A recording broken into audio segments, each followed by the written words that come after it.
আজ তো সোমবার, তাড়াতাড়ি করে স্নানটা সেরে চলে এলাম রান্নাঘরে।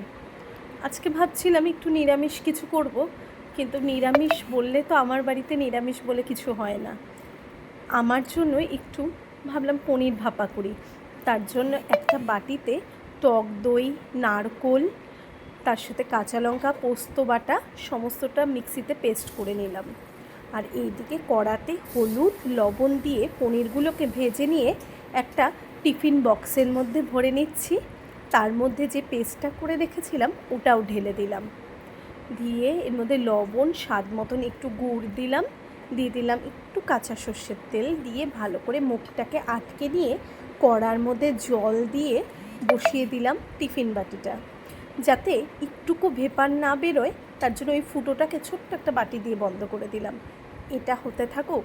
তোমাদেরকে বলেছিলাম না আমি ব্যালকনিতে লাল শাক লাগিয়েছি, সেই লাল শাকটাই আজকে না অনেকটা বড় বড় হয়ে গেছে বলে ভাবলাম যে একটু কেটে নেব। লাল শাকটা কাটতে গিয়ে যেন জবা গাছে দেখছি হলুদ রঙের একটা জবাও ফুটে রয়েছে। লাল শাকগুলো অনেকটাই বড় হয়ে গেছে। আমার যে ঘরে যেই দিদিরা আসে কাজ করতে, তারা বলছে যে বৌদি তুমি না শাকগুলোকে কেটে নাও, তাহলে নিচে যে ছোট ছোট শাকগুলো ওগুলো তাহলে আরেকটু বড় হতে পারবে। তার জন্য আমি ভাবলাম যে তাহলে কেটেই নিই শাকগুলো। এই দেখো অনেকটা মতন শাক হয়েছে, আর এগুলোতে তো কোনো রকম কোনো সার নেই, একেবারেই অর্গানিক। ভালো করে কুচি কুচি করে কেটে নিয়ে এগুলোকে ভাবলাম যে আজকেই রান্না করে ফেলি। ওই যে বললাম আমাদের বাড়িতে রসুন পেঁয়াজটা মানে হবেই, ওর জন্য মানে নিরামিষ বলে কিছু আর আমাদের বাড়িতে হয় না।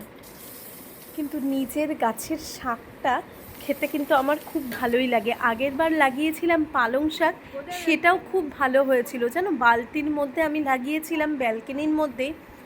মানে আমার যেহেতু ছোট্ট জায়গা, তাই কিন্তু আমার ইচ্ছে করে প্রচুর গাছ লাগাতে, কিন্তু হয়ে ওঠে না।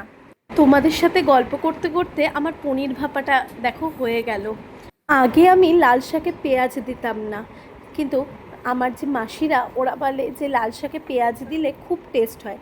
তারপর থেকে সত্যি লাল শাকে পেঁয়াজ দিয়ে দেখি যে রসুন পেঁয়াজ দুটো পড়লে খুবই টেস্ট হয়, একটু মিষ্টি মিষ্টি খেতে হয়, খুব ভালো লাগে।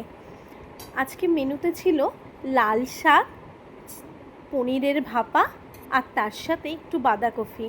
তোমাদের সাথে আমার এমন ছোট ছোট গল্প চলতেই থাকবে। তোমরা সুস্থ থেকো, ভালো থেকো।